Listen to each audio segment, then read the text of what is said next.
Alright folks, we're out here at Fat Guy Flies RC. We're flying the F4F Wild Cat, and we're going to see what we can do.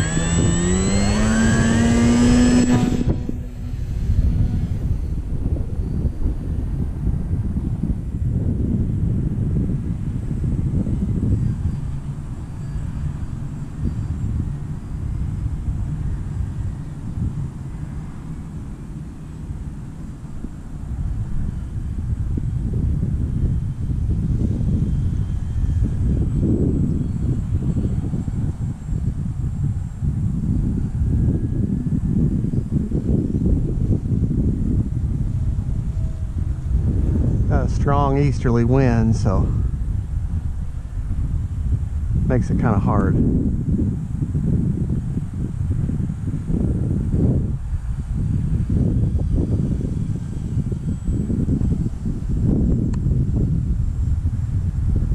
Got safe turned off. I do have safe programmed on this plane. Boy, that wind is really messing with her. Boy, it is.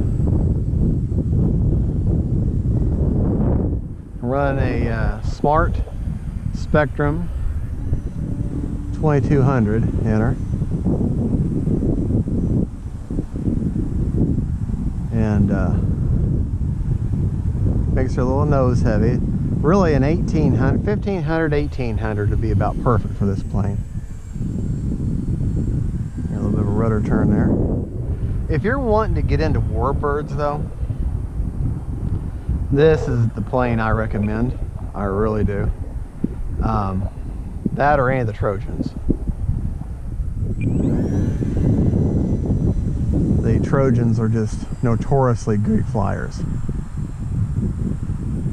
but this is no exception. This is a great flying plane right here. Trying to stay out of the sun though. Yeah, I'm unfortunately going to have to land with the wind, which is not something you really want to do.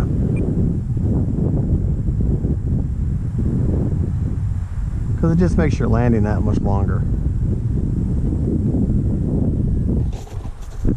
Well, anyways, that's how you land that. And what you do is you bring her in, and you get her, of course, you bring her in nice and level, preferably with or against the wind to slow her down, but that's not the ability I have in this field, because if I turn around and bring her back against the wind, well, then I'm looking directly into the sun and I'm going to lose my plane, so I don't do that. Now I can throw her overhanded, or I can throw her I can do her this way and toss her, but I prefer to just do her like this, get her about 3/4 throttle, and then just push her up, and she'll just lift right out of your hands. See, just like that. And that's how I like to, like I said, I'm running a 2200 in her Spektrum Smart Cell, and she's makes her a little heavy, a little nose heavy, but good plane to fly. Really good plane to fly. Great warbird in that.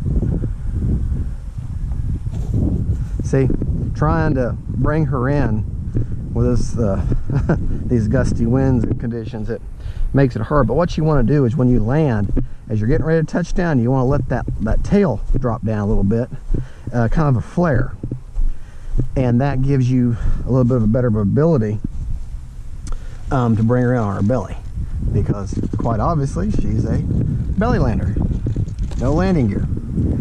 So let's take her up again. Well, she just 3/4 throttle, and she'll just lift right up out of your hands there.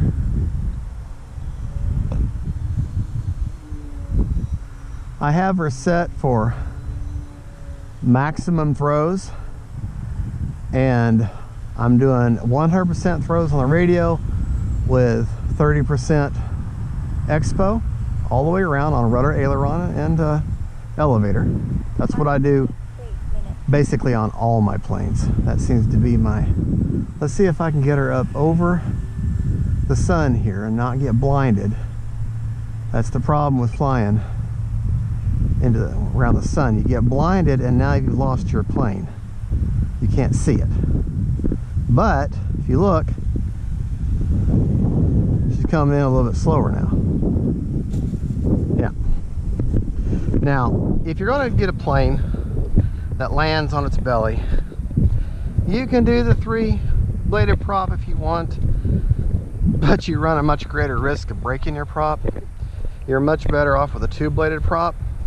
You're just decreasing your chances of breaking that prop, because the prop has to hit the ground and then pop up out of the way. That's why I recommend this particular prop. It's a park zone prop.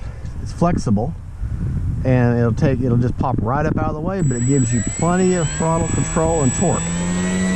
It's like $6.99. So it's a very inexpensive prop. I buy 3 or 4 at a time and keep them, because this prop will also fit a lot of your 1100 meter and smaller your park zone, or your 1200 meter park zone planes, like the Sport Cub S2, the Hobby Zone one, which is basically the same thing as the Sport Cub S2 of the Park Zone S2.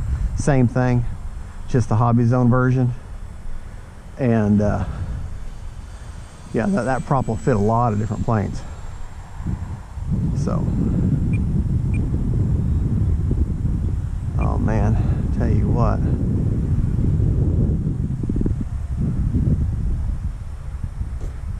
Yeah, landing this plane on this field with having that east or southeast wind makes it very hard, because I don't want to turn around and look to where the plane's coming at me and going into the wind, because then I'm looking around at that sun, and that just blinds you.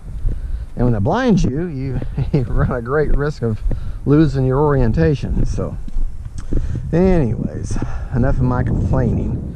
Let's take it up one more time. Keep my hand away from the prop.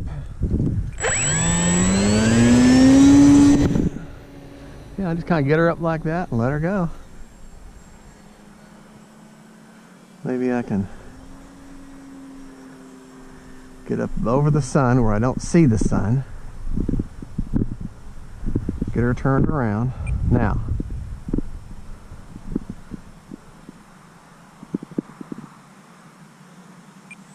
look at that. Look at that. Isn't that a pretty bird? Pretty bird. Pretty bird. All right.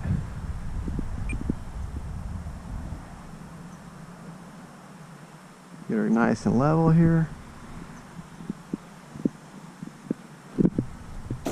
Oh, got a little rougher of a landing. But anyways, that, folks, is the F4F. I know it says F3, but it's F4F Wild Cat. Park zone. This particular one's put out by E-Flight, but it's a park zone plane.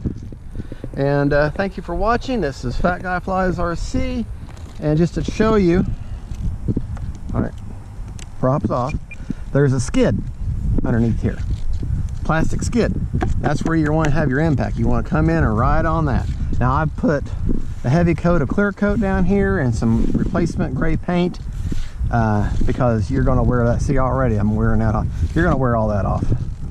So anyways, great little bird, great little bird. And my little pilot, I've had to glue him back into place a couple of times. So thank you for watching. This is Fat Guy Flies RC, and God bless.